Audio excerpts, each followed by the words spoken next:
नमस्कार, जय माता दी। मैं हूँ आपकी अपनी लाइफ डिजाइनर जीतू हजारे। ओम नमः शिवाय, ओम नमः शिवाय, ओम नमः शिवाय। सावन का पावन महीना चल रहा है और ऐसे में भगवान भोलेनाथ प्रसन्न रहते हैं। लेकिन कहते हैं कि माँ पार्वती की अगर पूजा की जाए तो भोलेनाथ और भी ज्यादा प्रसन्न हो जाते हैं। अब माँ पार्वती की बात आती है तो वैसे तो हर दिन सावन का पूरा महीना ही माँ पार्वती की आराधना करनी चाहिए, लेकिन मंगला गौरी व्रत से माँ पार्वती बेहद प्रसन्न होती है, बेहद प्रिय है भगवान भोलेनाथ को भी मंगला गौरी व्रत और साथ के साथ माँ पार्वती को भी। मंगला गौरी व्रत की अगर हम बात कर रहे हैं तो 19 तारीख को 19 जुलाई को पड़ने वाला मंगलवार के दिन व्रत मंगला गौरी व्रत है। ऐसे मंगला गौरी व्रत 1, 2, 3 नहीं का 4 मंगला गौरी व्रत पड़ेंगे, लेकिन मंगलवार से सिर्फ कंसर्न होता है मंगला गौरी व्रत का, लेकिन उसके साथ बहुत सारे ऐसे व्रत होते हैं जिसका भी संबंध माँ पार्वती के साथ है।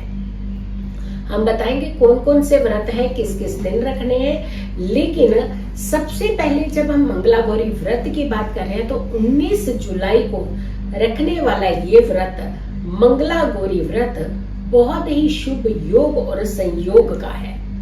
ये व्रत आपकी सारी मनोकामनाओं को पूर्ण करने वाला व्रत है।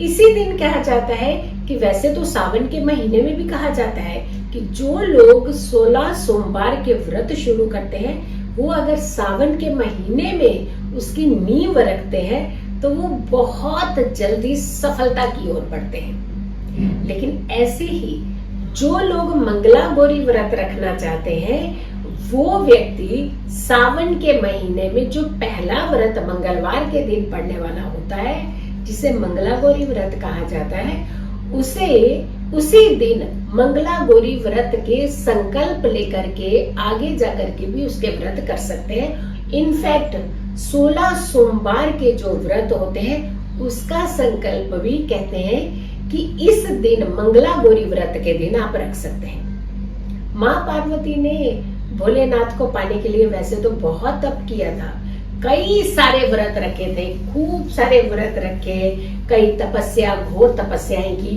लेकिन उनमें से ही एक व्रत माँ मंगला गौरी व्रत भी है जो माँ पार्वती ने बहुत ही श्रद्धा भाव से रखा था। ये व्रत बहुत उत्तम व्रत होता है। ये व्रत आपकी हर मनोकामना को पूर्ण करने वाला व्रत होता है। सौभाग्यवती स्त्रियों के लिए तो ये व्रत आयु दाता, आयु प्रदाता के नाम से भी जाना जाता है। सुहागिन स्त्रियां अपने पति की लंबी उम्र के लिए ये व्रत रखती हैं, पति की सुख और समृद्धि के लिए व्रत रखती हैं, सौभाग्य की वृद्धि के लिए व्रत रखती हैं। लेकिन वहीं दूसरी तरफ कुंवारी कन्याएं भी इस व्रत को रखती हैं एक अच्छा और उत्तम वर पाने के लिए। अब जब हम मंगला गौरी व्रत की बात करते हैं तो पूजा की सामग्री की बात आती है कि इनमें कौन सी ऐसी चीज होती है जो हमें जरूर ध्यान में रखनी चाहिए। वैसे तो आप अपनी पूजा की थाली में बहुत सारी चीजें सजा सकते हैं, सामग्री बहुत सारी आप प्रयोग में ला सकते हैं, जितना आपका निश्चय है, जितना आपका सामर्थ्य है, लेकिन कुछ खास चीजों का खास महत्व होता है। कहते हैं कि 16 सामग्रियां यानी 16 श्रृंगार की जब हम बात करते हैं, महिलाएं अगर 16 श्रृंगार करती हैं तो माँ पार्वती भोलेनाथ बहुत प्रसन्न होते हैं। लेकिन कुंवारी कन्याएं जब इस व्रत को रखती हैं तो अपनी पूजा की सामग्री में 16 श्रृंगार का सामान जरूर रखना चाहिए। हर चीज श्रृंगार से जुड़ी हुई अपने आप में एक विलक्षण महत्वता रखती है, यानी उनका एक अलग ही महत्व है। लेकिन जब हम पूजा और भक्ति की बात करते हैं, जब हम किसी व्रत की बात करते हैं तो वहां खास सामग्रियों का खास संबंध होता है। इसके अलावा फल होते हैं, फूल होते हैं, फूल मालाएं रखी जाती हैं, लड्डू रखे जाते हैं, मिठाइयाँ रखी जाती हैं, मिष्ठान पर्टिकुलर घर के अंदर बनाया जाता है, सुपारी रखी जाती है, इलायची रखी जाती है, लौंग रखे जाते हैं, बहुत सारी चीजों का इस्तेमाल किया जाता है, लेकिन 16 श्रृंगार की चीजों का भी इसके अंदर महत्व होता है, हमें जरूर रखनी चाहिए। वस्त्र कहते हैं माँ पार्वती और भोलेनाथ को इस दिन अंग वस्त्र जरूर अर्पित करना चाहिए। माँ पार्वती और भोलेनाथ को गठजोड़ जिसे हम कहते हैं, गठबंधन, ये जरूर इस दिन कराना चाहिए। चाहे बड़े से बड़ा कितना ही कलेश आपके रिश्तों में क्यों ना पड़ा हो, कहते हैं इस दिन गठबंधन करने से आपके जीवन के अंदर बन रहा जितना भी कलेश होता है, जितने भी डिस्प्यूट होते हैं, वो सारे के सारे दूर हो जाते हैं। अब ये मंगलागौरी व्रत की जब हम बात कर रहे हैं तो ये कब कब रखा जाएगा, यानी पहला मंगलागौरी व्रत जो है वो किस दिन है और अगले मंगलागौरी व्रत जो है वो किस दिन पड़ने वाले हैं। जैसे पहले व्रत की बात कर रहे हैं तो 19 जुलाई को रखे जाने वाला ये जो व्रत है मंगलागौरी व्रत, ये पहला मंगलागौरी व्रत होगा। अगला मंगलागौरी व्रत यानी दूसरा मंगलागौरी व्रत जो है, द्वितीय जिसे हम कहते हैं, वो मंगलागौरी व्रत रखा जाएगा जुलाई के महीने में ही, लेकिन 26 जुलाई को यानी 26 जुलाई को है। इस दिन भी मंगलवार ही, लेकिन ये मंगलवार के साथ साथ इस दिन शिवरात्रि का पर्व भी है, और मंगलवार का दिन शिवरात्रि का, शिव की रात्रि का पर्व, और ऐसे वे माँ पार्वती की आराधना का पर्व, तो इसे भी मंगलागौरी व्रत के नाम से जाना जाता है। यानी पहला व्रत हो गया आपका 19 जुलाई को, दूसरा व्रत होगा आपका 26 जुलाई को, जिस दिन शिवरात्रि का पर्व भी है। अब शिवरात्रि की बात आ रही है तो इस बार 2 योग बन रहे हैं, 2 संयोग बन रहे हैं, यानी 2 दिन की शिवरात्रि पड़ रही है। अब ये आपने अगर व्रत रखना है तो मंगलवार का, अगर मंगलागौरी के नाम से रखना है तो आपने 26 तारीख को व्रत रखना है। अदरवाइज शिवरात्रि के लिए बात करते हैं तो मेरी दूसरी वीडियो जरूर देख लीजिएगा, उसके अंदर बहुत सारी जानकारी आपको दी जाएगी शिवरात्रि के व्रत की भी।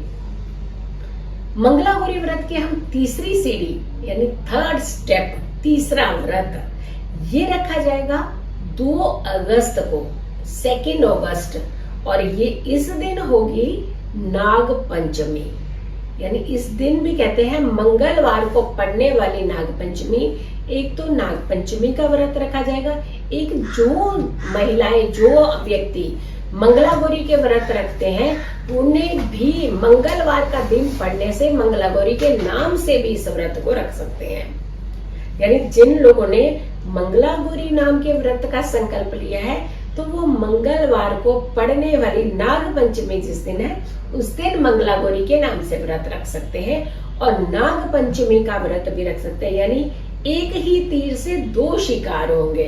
व्रत आपका एक होगा लेकिन लाभ आपको 2 मिलेंगे, क्योंकि एक तरफ ये मंगलागौरी व्रत के नाम से माना जाएगा, दूसरा नाग पंचमी के व्रत से। यानी 2 व्रत एक ही दिन पड़ रहे हैं। दिन मंगलवार होने से मंगलागौरी व्रत का भी लाभ आपको पूरा मिलेगा।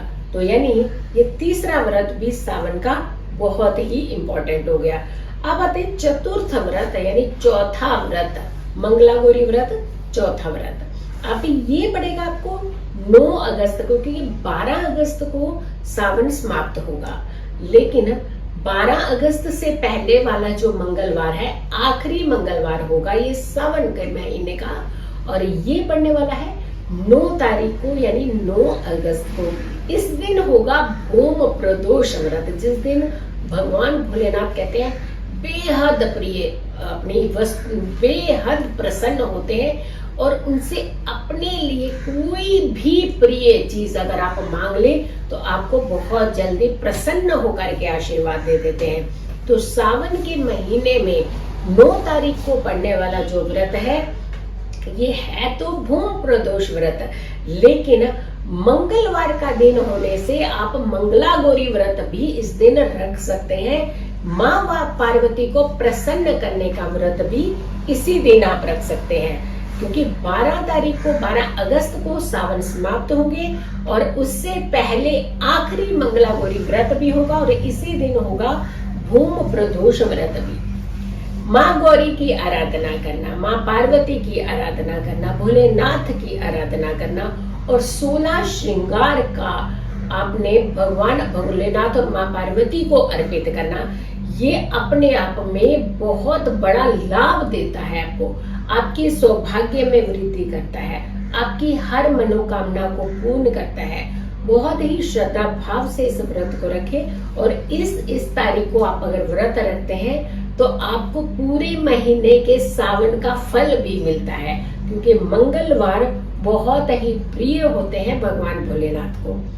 तो आपने इस वीडियो को बहुत सारे लोगों तक जरूर पहुंचाना है, और अगर आप लोगों ने अभी तक मेरे चैनल को सब्सक्राइब नहीं किया है तो जरूर कीजिएगा, वीडियो शेयर कीजिएगा और मेरी आने वाली हर वीडियो का इंतजार करें। तब तक के लिए नमस्कार।